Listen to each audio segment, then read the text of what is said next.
stage, joined for the first time this season by Mr. Joshua Jat Leesman, and I hope we get some set today. Yeah, I do too. I mean, it's the first time in a decade that we're going to be able to make this joke, but first cast of the decade. We won't be able to say that You had to do. You should have saved that for a cast with Freak. This is the first cast with you and me for the decade. Okay, fair enough. It's still true. a true point. It is a true point, and we are about to hop into some 100 Thieves versus CLG. And for both of these teams, what I'm looking at is to see their first good game of the split. Yes, 100 Thieves got a win in week 1, but it was a comeback win that was more of a Golden Guardians throw. Yeah, and I think that 100 Thieves got one dragon last week. So sure, they got one victory, which is better than what CLG got, but neither of these teams started the way that they would hope. They're both teams with playoff aspirations. We got to see 100 Thieves actually kind of having an opportunity to go 2-0. They did have a bit of an early game edge in EG in that game, but then they just kind of got ran around the map, out macroed, unable to do anything.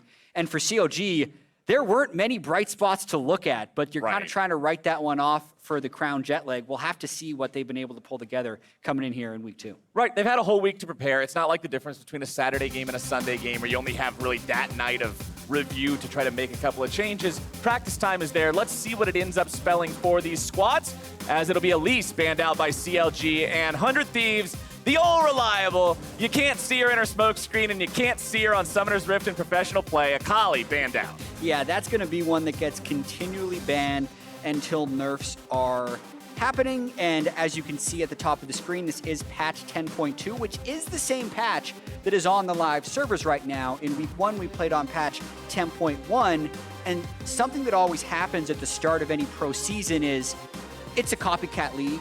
The LCS, the LCK, the LPL, all of them. They're all just trying to look to see what other people are doing because that can reaffirm what you're doing works. That always becomes harder when you're on a new patch. It's the hardest at the start of the year, and it's extremely hard when new champions come out. So Set is an example of that.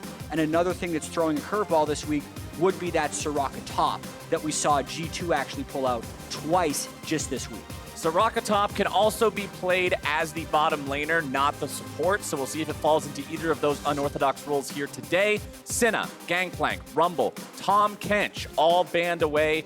Kench, one of those champions that keeps things like the Aphelios and the Misfortune that are popular in the meta 180 carry alive, protects them better, and considering he's banned away, why not pick up something that's not only a mobile marksman, but one that can be flexed to solo lanes as well? Yeah, and Lucian was banned the majority of games in week 1, as we we see Set in the first game as the second overall pick. With Ssumday, no less, one of the most fun top laners to watch in the LCS. Going to be locking in the boss here, and we'll see how he deals with his opponents. It's also Xayah picked up in first rotation here by 100 Thieves. Yeah, probably going to be paired with a Rakan unless you want to actually waste a pick to take that away to go with Lucian. But the larger question here to me is how quickly CLG is going to pivot around a set pick. Because when I look at the kit, not necessarily the tuning, the question becomes, is this long-term viable in pro play? I don't necessarily think it will be a meta pick for a long time because of the things you can pick around Set, the compositions it goes into. Because it is a highly kiteable champion who is strong when you come to him. Right. So with Lucian already locked in as a potential top lane pick, how much is CLG going to put into their team composition that has to go into Set versus just stuff that can kite? Right, so many of the Set montage clips, the pop-off moments that you see start off with 3 people dogpiling onto him, which is exactly where he wants his opponents to be. Aphelios locked in, Leona locked in for the bottom lane here of CLG. We'll see if Stixxay and Smoothie can find the damage they need there in that 2v2 up against, as you predicted, the Xayah and Rakan. Yeah, we've seen a lot of positional matching in the first phase of draft, a lot more than usual. A lot of times there's these desyncs. That's not the case right here. I think with Senna already being a ban, the Aphelios was a logical pick early on, but as you can see now, it's most likely just the mid lane and jungle that are going to be picked next. And I'm a little surprised, actually, that 100 Thieves isn't trying a bit harder to pitch the jungle pool since they have first pick. Yeah, and 100 Thieves, having banned the Tom Kench away, remember, they had the option to pick the Aphelios as well. If they wanted to go with Xayah instead, they were fine giving the Aphelios away to CLG.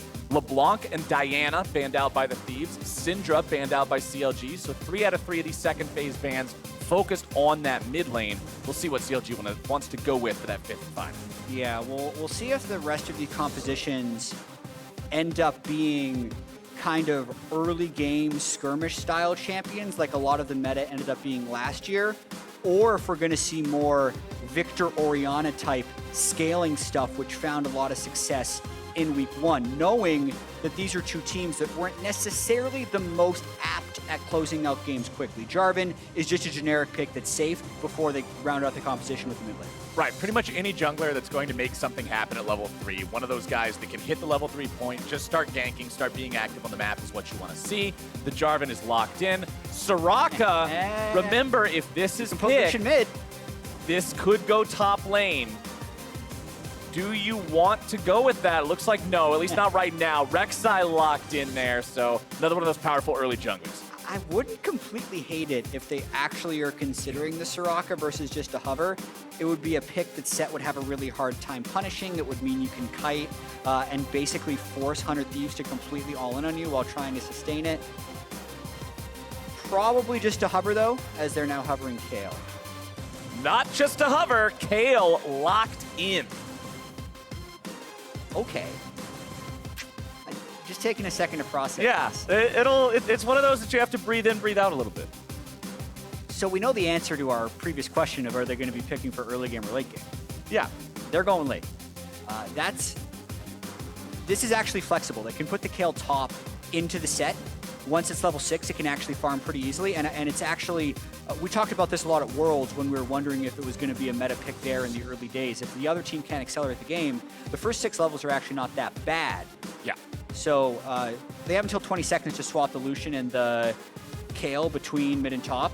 It's probably better if Lucian's mid, if I'm being completely honest, against the Zoe, because the Kayle should be able to at least play defensively early on into the set. Yeah, play defensively till 6, and like you said, once she has the ranged auto attack, a ranged auto attacker should never be in range for Set to walk up and face break you into a minion or something. He doesn't have the tools to close the gap. The champion does not have the utility. Ruin can even CS from range with early points E, and if Ssumday ever tries to go on him without flash, he can just Q him as he walks towards it. There's a chance Kayle is an extremely good pick into Set.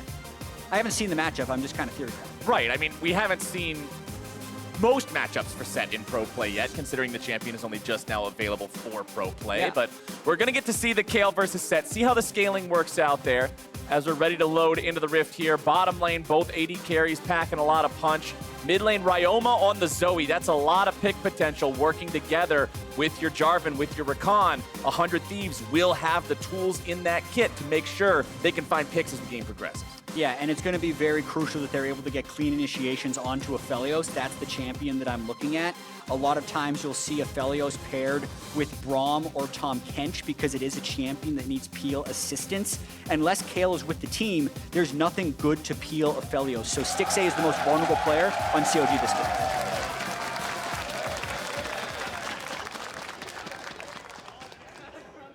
Crowd's ready, we're ready. Let's get into some League of Legends. Kicking off week 2 here, CLG and 100 Thieves, both looking for that first really convincing win here in LCS 2020. Out onto the Rift, taking a look here at Summoner Spells, Keystones, all that. You will see Fleet Footwork on the Kayle on the top side, provides that much more kiting capability up against the Set. Set also going to be running Conqueror this game. You see a few different Keystones on him, Grasp of the Undying sometimes, but maximum damage on the Conqueror this time around. But while we're waiting for the minions to spawn, Avali is standing by with a sideline report with 100 Thieves coach. Thanks, guys. I've got Zix with me, and actually, we can take a look at this level 1 that's happening right now. Oh, Stixxay got away. Okay, so back to the interview. We take those. This is the first time that we are now seeing Set in the pro play for the LCS. So what are your hopes for Ssumday on this champion and how it's going to fit into this team comp? So, I mean, Ssumday's been a big 1v9er when he plays this champ, so I'm pretty confident in him. They have like a pretty low range comp that wants to like dive in, and that's like Set's comfort zone. So I think we're feeling pretty good about this draft. Now, one thing that I wanted to ask you about was the Kayle versus Set matchup in the top lane, just because we haven't seen, so much of competitive play. So how do you think this matchup is going to work? I mean, it seems like a scaling matchup. We've never really like practiced against this, so we wouldn't know it like super well, but I mean, I guess we'll see. We'll see. Fingers crossed for Ssumday up there. Zix, thank you and best of luck. Back to you guys. I'm really curious to see the same thing. As Six says, we'll have to see how this matchup goes. A lot of crazy stuff happening at level 1, though. The invade happened. Stixxay had to burn his flash, which means Wiggily wanted to try and steal the red, knowing his red is in danger. And Ssumday actually sacks some early wave experience to help out Meteos in the jungle. That's a move you're very grateful for as a jungler. See if Meteos can make something happen with this basically free red buff. Crown, still level 1, so doesn't have the dash to get away there from Meteos, but he stays back far enough that the Jarvan gank isn't going to be successful. Ryoma now with a level 2 advantage, knows that he's got the edge in these trades here. Sleepy Trouble, Bubble, Paddle, Star. Crown dashes forward, finds a little bit of damage in trade. Yeah, that's likely a decent trade for Lucian, although doesn't have that corrupting potion yet, can still sustain up pretty well with the Doran's Blade. Getting the flash and the heal out of Stixxay, who's already a fairly low mobility champion early, is just so big for the Xayah Rakan. On top of being able to deny Wiggily red buff, it allows Xayah Rakan to just play so incredibly aggressive into the Leona Felios lane. Look, still 0 CS on Stixxay because they burned his summoners early and have been playing that lane aggressively. Ruin will just keep farming up nice and easy here on the top side. Ssumday hanging back, doesn't want to push his luck considering he did fall behind an EXP a bit. Means he's level 2 versus level 3 up against this Kayle.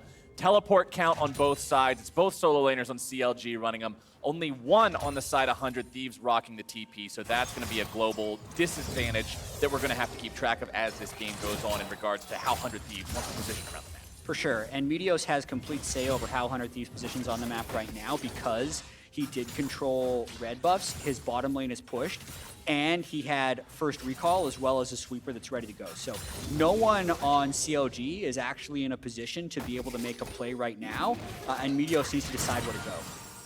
Mid lane, Ryoma's not going to get a trouble bubble onto Crown, but he'll just continue to maintain control over this wave. He's got the shove, he's got the priority. Crown will be left to deal with that while Ryoma does duck into the bottom side brush here. He'll go back, chop up. Doesn't even have to use all the charges of the corrupting potion. Just has a great back timer, so might as well take advantage of that. But now allowing Crown to go back means he's going to shove another wave up.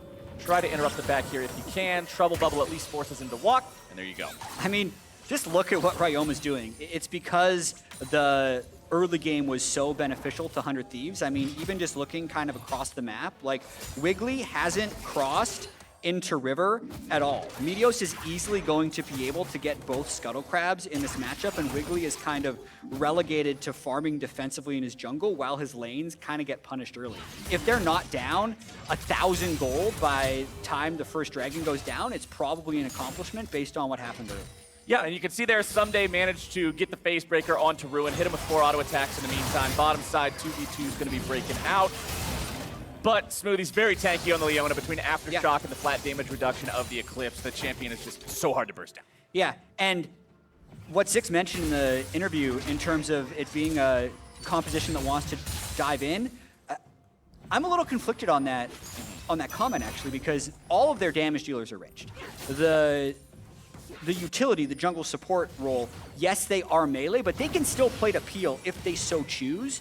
So I'm really curious to see how CLG will approach the rest of this game, knowing the early game didn't necessarily allow them to be aggressive. I mean, if Meteos doesn't get a successful gank off before the Aphelios, Leona, and Kayle hit level 6, then I'm really curious to see how team fights will go, depending on if CLG tries to engage or just continue to play defensively.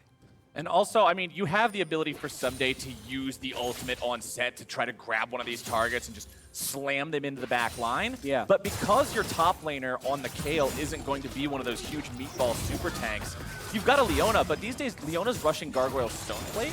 So if you don't wait for her to hit that active before slamming her into the back line, you're not going to get a lot of damage from that game. Yeah, Crown as well, hitting level 6 and getting a lot of culling damage. Things are recovering for the CLG early game. You can see the Lucian being able to have positive trades into the Zoe. It's fairly easy for Crown to dodge most of the Zoe skill shots.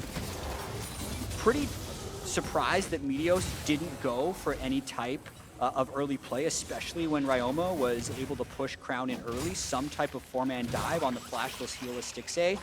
But those 5 minutes of flash cooldown are gone, so at this point, the map is reset 6.5 minutes in, as almost as if nothing had happened. Yeah, 100 Thieves had a few hundred gold in a lead there a few moments ago, but now that is pretty much tied up. CLG back to even standing there with them. Looking at the inventories of the junglers, you can see Meteos is going to be going for that Cinder Hulk build here on the Jarvan. Says the team has enough damage with the Xayah, with the Zoe, wants to make sure he can be frontlining there, initiating and not immediately blowing up. And the call from 100 Thieves is, let's go for the Drake.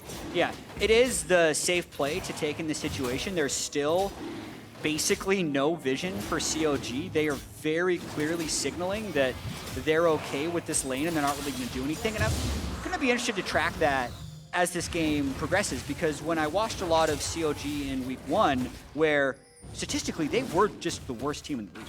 Their gold at 15 was bad. They, I think, had 10 kills and 32 deaths overall. They really just lost fairly badly in both games, even if there were a few close team fights in the Dignitas game. But the biggest problem for them was communication and synergy. So we haven't seen that yet because they haven't tried to do anything together. They're literally just laning, and that's working okay for them. But once the plays start, I want to see where the synergy is. See if a play gets made here in the bottom side. That brush is currently home to a couple of players, but won't be much longer. Wiggily will make his way back to the base. Going to go ahead, recall, shop up, grab a couple of control wards here on the Rex side. Considering people are nearing that level 6 point, you can see solo laners already up to level 7. Junglers now starting to hit level 6. Meteos has the Cataclysm available. Bot lanes will be hitting it soon. I'm looking to see those plays finally start. Both teams have been happy to just say, okay, play the early game very slow. Let's not risk anything. Let's not go for any hyphy moves. But I want to start seeing those advantages being attempted here. I mean, it's interesting because if the junglers aren't going for plays, the Kayle set lane doesn't create action on its own. Right. Ruin is playing that very defensively. The Xayah Rakan matchup versus the Leona is interesting because if the Rakan tries to go in, that's when Smoothie's more likely to be able to turn something. And since Smoothie was behind, he hasn't decided to go in either. So it's like two of the lanes that 100 Thieves have a bit of a difficulty playing aggressive early without jungle intervention. Right. And Meteos hasn't tried to do anything. So we're at a kind of a standstill because Meteos hasn't initiated any plays. Ruin continuing to just shove up here in the top side. You can see him building up a CS advantage for himself. 81 to 66. Has a couple extra minions alive here that Ssumday will be able to farm up. Ssumday with a Mercury Treads rush, making sure that when you're in that melee versus ranged matchup, especially when you have incredibly limited mobility on your champion's kit, the boots go a long way in making sure you don't just constantly get kited to death. So he's got that bit of a movement speed advantage over his opponent for now, but still going to find himself hurt with those ranged auto attacks. Exactly. Now that Ruin's level 6 and he's gone lifesteal, I really don't know what Ssumday's going to do in that matchup. It seems like Kayle is a really good counter pick. But here's what I want to see next, actually. I want to see 100 Thieves go for Rift Herald. They already controlled the first dragon. It's 2.5 minutes before the cloud goes. That's when you take your bot lane, you rotate up. It's interesting because Cody Stunt isn't a teleport bot laner, but I think the correct play actually would be to send both Cody and Stunt to Rift Herald and move Ssumday bottom lane. Because Ssumday's not going to be able to do anything into Kayle anyway, so you may as well make them start swapping around. But instead, if they can get away with just sending Meteos there, it's fine. But even if we look on the minimap, actually, like, he's getting pushed off it because they didn't send their bot lane there. Yep, Meteos is forced to throw the flag over the wall, has to go after that one to get away, and the Rift Herald's just going to reset. CLG not willing to try to commit to that one, risk drawing 100 Thieves back in and have some sort of a fight break out. They don't want that. Instead, they'll just waste Meteos' time, and he's still got really nothing accomplished. He's 10 CS up above his opponent, but not making a whole lot happen here just yet. Stixxay there on the bottom side. Stunt going in, looking to make the play with the quickness, but a nice flash away from Stixxay keeps him alive, and a TP comes down to the bottom lane from Crown. Yeah, that was a good flash from Stixxay. The punish there by 100 Thieves, since Smoothie did disrupt the Rift Herald, was to try that, but just overall, CLG is happy with this holding pattern. Oh, CLG is not happy about that. Ryoma! Meteos? The stopwatch might be able to do it. Meteos! He goes too early! Dinner is served! First blood for Wiggily. Ryoma did 99.5% of the work. And during the stopwatch, Meteos just needed the flag. He didn't even need the drag. The flag was enough. But he dragged his way into giving up first blood. So That is so incredibly beneficial for CLG. Crown could have gotten basically solo kill, did not. The Rift Herald could have gone over to 100 Thieves if they would have just sent their bottom lane like a lot of teams do when they're trying to cycle objectives. But now, the Crown not only didn't die, but they can keep the Kayle versus set lane. It's even bigger. This is Ryoma. Let's watch this. He has Proto Belt, so he knows he can burst. Gets a good sleep, gets the electrocute, Proto Belt, gets the auto attacks, and there he's just trying to get the baby Sheen proc from his ultimate. Oh no! It's so tragic. Oh, you're question mark pinging that one if you're Ryoma. Oh man, there's a lot of different ways that could have been a kill. But we don't need to go over coulda, all woulda, of them. shoulda. What actually happened is the fact that it's first blood over to CLG. Wiggly's got that extra money now on his Rek'Sai. We'll see what kind of advantages they're able to build with that. CLG on the Rift Herald. It's Stunt nearby, 100 Thieves contemplating stopping this, but it doesn't look like they have the manpower available. Instead, they will trade objectives.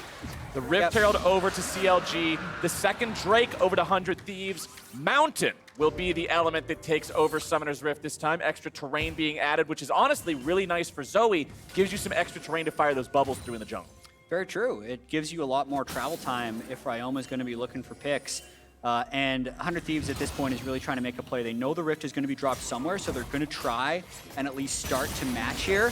Ruin, though, with the map pressure and Meteos shown bottom lane, this is just Rift top lane. They're going to try and kill the plate before dropping Rift, or maybe just kill Ssumday. Looks like the dive could be the choice here. Ulti coming out from the Kayle onto Wiggily. He wants to dive through, find the execution onto Ssumday. But this is how Set outplayed. You do not respect the haymaker, you get smacked. Oh, man. Big play by Ssumday. CLG could have just dropped the Rift Herald and gotten 4 plates. That was a possibility. Instead, they are unable to burst before the haymaker comes out. That's exactly Set's wheelhouse, as you mentioned. It's people running into him and trying to dive it. He's not good at creating his own plays. Big turnaround there by 100 Thieves. Not only does Ssumday get the double kill, it repels the push top lane and they get first turret. We're gonna watch this one more time. He'd used the haymaker, so they think, hey, it's down, time to dive, but he's maxing it. So it's only an 8-second cooldown. It comes back up as Wiggily is in the air. And then since Ruin had already used his ultimate for the preemptive dive, he goes down as well. 20% cooldown already on Ssumday because of the Black Cleaver means it's also reduced to 6.4. Yep. It's up deceptively soon, and you must respect it playing against this champion. That's the ability that every set outplay revolves around. CLG don't quite time it correctly, and now both the plays coming out from these teams have been mistakes from the other side. The idea was right. Yeah. They could have executed that dive better and likely gotten a 1-for-0 or a 1-for-1 and then dropped Rift and taken the turret for free, but the execution's wrong. And then Meteos as well. Ryoma made a good play, but was unable to capitalize. Now they're going for Ssumday again. He does still have W and ultimate. All right, he's going to bring Wiggily back one more time. He'll get himself away. This is the problem. A lot of times, people want to position behind their opponents because that's the best way to block off their escape route. But with Set, it lets him just grab you and say, all right, we're going this way, buddy. Yeah, it takes him right back into the turret. It makes Wiggily ineffective, but they are still getting a large amount of gold into Ruin, and that ultimately will be more of the late game. Turret plates are 5-2. That could have been a lot better with this Rift, but now second charge is going to be the majority of this turret. Could be a little greedy, but they decide not to go for more. They've got Smoothie on the side. In case the Thieves try to collapse, CLG will have 3 bodies to resist that one with. However, backing away means they're not interested any longer here. In the mid lane, Stixxay is just going to be shoving up there with the Infernum. Aphelios now with Essence Reaver completed in inventory. He's got the first item fully done there. You can see that Cody's son stopped off to fully complete his Berserker Greaves, also go for an extra Dorian's Blade, so he doesn't quite have the same first item power spike here just yet, but that'll be coming online real soon. And I'm really interested to see the team fight that will likely happen in 1 minute and 30 seconds. Yeah. Kind of going through in my head how each team should try and play it. Because on one hand, CLG says, hey, we need to get on a Cody or Ryoma. Yeah. Cody has cleanse, and he's likely going to be positioned somewhere in the backline. If you get too close, Ssumday's just going to take you even further back and you're going to die. right? So it's difficult for CLG to engage safely. And then on the other side, for 100 Thieves, their initiation with Meteos being a little bit far behind, trying to engage into a Kale and a Kiting Lucian is a little bit dangerous. But when I try and kind of put everything together, it would be Stunt and Meteos going for Stixxay. That's kind of how their fight should play out the most. But that does make it, again, more difficult for Set. So we'll see how Set ends up playing as we get this Drake now in 45 seconds. And we're also at the point where there's been a conversation. Me and Kobe had a slide about it on This or That this week with what's better, going for plates or going for Drakes. And when you're the team that gets the 2 early Drakes, your opponents are now in the spot where you start thinking, okay, we can't just let all these slide anymore. CLG's in that spot. Thieves, if they lose one, yeah, it's not that big of a deal. But if you lose this next one as CLG, that means your opponents are on that sole point, and you've got to be so respectful from that point on. Yeah, and CLG should be okay just poking Meteos or Ssumday from range without hard engagement. That's kind of the way they try and win. So Crown is staying in mid lane to try and get mid priority, and CLG doesn't want to cede control of this river just yet, because then they'd have inside track on the Drake. Watching what 100 Thieves is doing, though, is they want to threaten the turret to make CLG come towards them. Stixxay currently with the Crescendum and the Gravitum means he's got some CC potential. He's got some powerful burst with the turrets as well. We'll see how they're able to play around those guns here in the upcoming fight. Ryoma with a Chilling Smite also locked in. Smoothie able to find some CC onto Ryoma, but now the fight's going to be breaking out. Ssumday looking to tank a lot. He's bursted down before the Haymaker comes through. It's a 1-for-1 so far, but the Thieves are on their back foot. A nice bit of burst coming down onto Smoothie. Wiggily is the one who died on CLG, though, and without your jungler, the objective becomes less appealing. There's a chance they just reset this since Smoothie is pretty low and Ryoma's going to be able to continue to poke. So this dragon fight isn't necessarily over yet. CLG trying to get the waves going, but Meteos knows, hey, I'm the only jungler alive. Let's make something happen. Ruin farming up bottom. He's going to walk right into this rush. Meteos is going to find him there. He still has ult. Flag and drag for the knockup. Ruin looking to outplay this one. Not able has to, ult. does not ult himself. And he's second now. And all right, we'll put that one in the same box as Double Lift Splash. To be fair, I think he was dead either way since his team wasn't able to completely follow through River, and you can't auto-attack in the 1.5 second cast time of your ultimate. So I may have set the expectations a little early, but that was just a smidgen off for CLG, which is, I think, the polite way of putting their season so far, where they had a lot of things going their way when they had Meteos' flash down and they have a Gunblade Kale who can help sustain. They could have gained mid priority while waiting for Wiggily to spawn and then moved down to Drake if Meteos tried to solo it. But instead, they split up.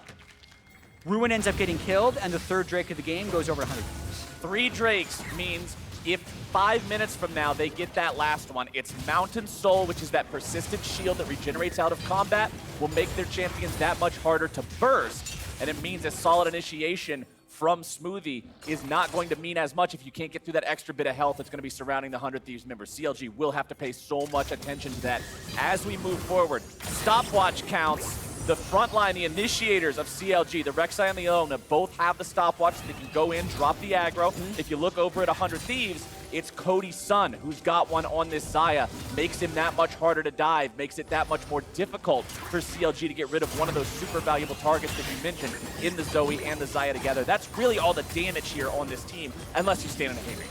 Yeah, and CLG will need to continue to try and scale up while defending this Baron. There's a lot of golden inventory right now, actually, for both Crown and Stixxay. So they want to try and get those recalls off without losing mid-turret. Once mid-turret goes down, they're going to end up losing a lot more. But Ruin scaling up more and more towards level 16. If he hits that point, CLG still has a good chance of winning. They just would like to prevent the Dragon Soul from happening before then. CLG looking for that mid priority here now, shoving the wave up. Tier 1 turret still with half HP on the side of 100 Thieves. They'll continue defending that one pretty easily. It's a 2-to-1 turret lead for the Thieves. That's pretty much where their gold lead is coming from right now. Only 1,000 separates the two squads here 21 minutes into the game. 100 Thieves still have that top side river priority. They'll clear out some wards in their opponent's jungle, just making it that much scarier for CLG to check into that area of the map. CLG's mid lane turret also still standing, so both sides looking to whittle these down and just get the extra map control that provides. Yeah, and it looks like everyone got their recalls in before defending the turret. It's always kind of interesting, but hard to pay attention to, the timing of recalls. Yeah. I think a lot of times, like, the synchronized recall can be an amazing offensive weapon because everyone resets at the same time and they go and re-attack the map. When you're on the defensive, asynchronous recalls are better because if they would have recalled everyone at once, they would have lost the turret. Yeah. But by desyncing them, they've kept the turret at 75% health, and now everyone has their items. Especially when you've got a champion like Aphelios with the Infernum, it's super easy to just have one guy clear out the whole thing, as long as your opponents don't have Baron. And one interesting point about Baron that I think I saw in a discussion last week was the removal of the old Mountain Drake, the one that added the true damage to objectives, removed a lot of those 21, 22, 23-minute Baron plays that we saw in Season 9, because you just don't have the damage to safely do it. And something that exacerbated that was all the Senna we saw. Yeah. An AD carry without attack speed trying to do Baron when you got like a LeBlanc on your team as well. It wasn't working. And it's still slow, even though Xayah is a fairly fast Baron killer. But like this team comp, I'd say would be a medium Baron team for 100 Thieves. By no means are you panicking if the other team is in fog for 5 seconds. It increases the importance on getting a Dragon Soul or being able to play the game without Baron and, you know, go side to side for picks. So for now, CLG is just trying to make sure they're not face checking anywhere, because that's the only thing that'll really give over Baron is if they over-engage and lose a team fight. Ssumday wandering through his jungle here. CLG has some vision on him. They got 3 guys nearby, but again, this is not the dude you want to pile in on, especially with allies nearby. Almost impossible to burst him when he's building health, when he's got the Haymaker shield. It's so much. Did we announce that it is Saturday? Was that part of the pregame show, or was that just a... Freak. I just want to do a set check-in. He's... Like, it's the first game. I want to give, like, a letter grade Freak to the is pick on so the far. desk. We can't do the puns here. Okay, it is Saturday, the first day of set. I accept that so much more willingly. Okay, I think it's been pretty underwhelming in this game. Yeah. I really do like the pick that Ruin has into it. The laning phase was completely unpunished. The only reason Ssumday's in the game, actually, is because they tried a 2-man dive. They easily could have killed this turret without giving him 2 kills if they played more defensively. And then we'd be talking about how far behind Set is as Kale scales up. So we'll see what happens throughout as they're trying to make a fight happen mid. Ryoma flashing away. It is his real flash. Smoothie going to be kept alive in the middle by the Kale ultimate. 100 Thieves looking to turn this one around. Nice engage there by Stunt. CC locking up CLG. They're on the retreat now. Culling's going to take Stunt very low. 100 Thieves not finding any kills here just yet, but a nice drowsy there. Someone's got on the blocked. CLG lines. Crown getting himself out just barely with the flash. Oh man, that was such a well-played fight by 100 Thieves, repelling the initiation from CLG basically effortlessly. Cody's son didn't have to use all or cleanse, and now 100's very easily gonna get this Drake, you would think. Drake's Soul at 24 minutes is a huge power spike here for 100 Thieves. It also means Elder's gonna be on the table very early in this game if they get it. CLG, they have to realize what's going on, but at the same time, they know that there's nothing they can do to stop it. Wiggly's not in any shape to do it. Ladies and gentlemen, that is Dragon Soul for 100 Thieves. Well played by them. Week 1, 100 Thieves, 1 dragon. Week 2, 4 times as many dragons. In one game. Improvement. That's the up and to the right type of improvement you like to see. They had an early focus on the objective control. That's where Meteos was spending most of his early time, and 25 minutes in, you see the payoff. Mountain Soul completed, Baron still up on the map. You can see all those shields hanging out on the health bars. It'll make the start of these fights that much easier for these guys. Elder Drake spawning 5.5 minutes from now. Remember, in Season 9, Elder Drake could only spawn as early as 35. This game, we're going to have him spawning before 31, as 100 Thieves now look to make the pick onto Ruin. A lot of damage coming out there. The ulti does show up, but it's only going to buy him a moment longer. And Smoothie, man, what are you doing coming up there? It's a 1v3. You aren't saving nobody, and that's just 300 gold more for the Thieves. That looked like tilt to me. Yeah. That was just classic. You see your top laner's in trouble. He's living longer than you expect him to live. That's why you poke your head out. You think, oh, maybe. Could I help? Could I save him? He's going to be really mad if I don't help. Well, unfortunately, 1 down means your opponents have Baron control. 2 down means your opponents feel comfortable starting up the Baron. And CLG says, all right, this is just another one we have to concede. And I talked about mistakes being made early on in the game. The first 2 plays for both sides just being punishes of the other. 100 Thieves are the ones who are going unpunished now. They're the ones continuing, though, to find the weaknesses in CLG. Absolutely. And 100 Thieves now in full control of the game should look to set up with cannon minions and just kind of poke down at turrets. Watch this one more time. Ruin was just trying to push out the wave, but completely desynced with the rest of his team. Does ult. Smoothie was on a ward anyway, but as he walked towards, that kind of allows Meteos to be in engaged range. 100 Thieves times, flash timers as well. They know Ryoma has no flash. That's why Meteos was so confident just flash ulting. Smart, kill secure into the Baron. And now the question is, how much can they get with it? Baron power play. We got 2 minutes left on the buff. They're currently at just the base plus 1,500 that the buff itself gives. Let's see how many of these turrets they can knock down. All 3 of the tier 2 turrets of CLG are still standing. Typically, once you get a Baron buff, those are just free money. Yeah, and CLG is just trying to do as much split push as possible. This is likely a conceded inhibitor if they keep these lane assignments in an attempt of getting 1 or 2 turrets of their own. Not the worst play if they're scaling for late game, because it does actually give them gold. Yeah. Well, 100 Thieves are going to take this bottom side inhibitor turret pretty easily. Inhibitor now under fire. Meteos going to be joining these guys from behind to make sure if there was any sort of a collapse coming from the side of CLG, it's not going to succeed. You do have to eventually go back to your base, though. That's the thing with these traits. Can't just let it go all the way. Ulti comes in from Aphelios. It's the Infernum ult, but it doesn't find a whole lot of anything. Yeah, it looked like the Mountain Soul absorbed it all. Yeah. So that's the power of having that at 24 minutes into the game. Tier 2 turret now under fire. 100 Thieves looking to make even more happen. Ssumday's the one who's brought the wave up. The rest of the Thieves will join. Cannon Minion will continue just shooting away at that turret. Aphelios turret's not going to do a whole lot either. And we'll see if they want to go for the last tier 2 in the top side or if they want to continue pushing for inhib number 2. Looks like it is that second option. I want to see Ssumday blocking shots for that cannon as much as possible, but it does look like they're just kind of daring COD to engage, which is the correct play. Dog piling in, 100 Thieves, no fear here. Inhibitor number 2 taken out. That is a successful Baron power play. It is. The goal doesn't show it because they did trade turrets, but the objectives overall, getting 2 inhibitors, is a definite worth in terms of what Baron power plays are. And because 100 Thieves has all these advantages, I think a lot of it is just about kind of walking around, posturing and pushing CLG off of spots. I still kind of want to see a fight to see if 100 Thieves can engage on CLG without CLG running into them, right? All of these fights have been Smoothie and Wiggily diving in, burning a Kale ultimate during the initiation, and then getting counter-engaged on. Because CLG, with now a level 16 Kale, approaching 3-item Lucian and Aphelios, should have a bunch of damage with which to actually cut through 100 Thieves. Just none of the fights have played out that way. I think the win condition for CLG would be somehow keeping this 3rd inhibitor alive, hitting 3 items on Lucian and Aphelios, and just not engaging. Just forcing 100 Thieves to come to them until they're at, you know, the triple ranged carry threat that could shred through. Well, you really can't afford to be 3 inhib with Elder Drake spawning in 1 minute. Being stuck in your base, Elder Drake is such a powerful buff. It's pretty much a death sentence. And CLG will make their stand. They'll force 100 Thieves back.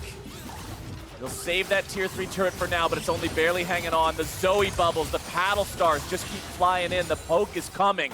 Wiggily answering the mid lane push, but that means 100 Thieves do have a 5v4 advantage here at the start. There it is. Ssumday's going in. The damage comes through. Stunt's follow-up is down, and so are 2 members of CLG. Crowd tries to run it away, but Ssumday's looking to go deeper. He's taken down. It's a double kill for Cody Stunt. Crowd looking to outplay. Good lord, man. Ruin's got a triple. Even with Stixxay getting blown up at the start of the fight, you got to see the power of the level 16 Kale. So Flowers, that's how CLG has to fight. You can't spell scale without Kale. CLG is online. Notice how that time CLG didn't try to engage on backline. They just did their best to peel. So they didn't even do a great job of that. Like Stixxay and Wiggily weren't there, but Ruin has his ultimate for a key moment there where he keeps Crown alive for a really long time. Ssumday and Cody Sun both use a bunch of their spells, and Ruin is just able to free hit down the stretch. On top of that, they're gonna go for Elder here. Oh, this could be huge. If they gotta go fast. Gives this one away, they gotta go fast. This is tragic. Elder taken very low. That is an Elder Drake for Counter Logic Gaming. 3 minutes now where they have the strongest team fight buff in the game. That's where you check all chat to see if they say winnable. because they were down 2 inhibs. Sure, Baron's up in 45 seconds, but they've actually had a window to push out those waves substantially. They still have both of their Nexus turrets, so it's okay if a Super Minion temporarily crashes. This is where you're trying to rally the troops and get out to Baron, but it doesn't look like the timing quite works out. Richest man in the game is still Cody's son, but 100 gold behind him is Ruin on this late game champion. Transcendent on the Kale means he is ready to go. Look at the items. Nashor's Tooth, Rage Blade, Gunblade. More AP coming through now. We'll see how scary this is for 100 Thieves.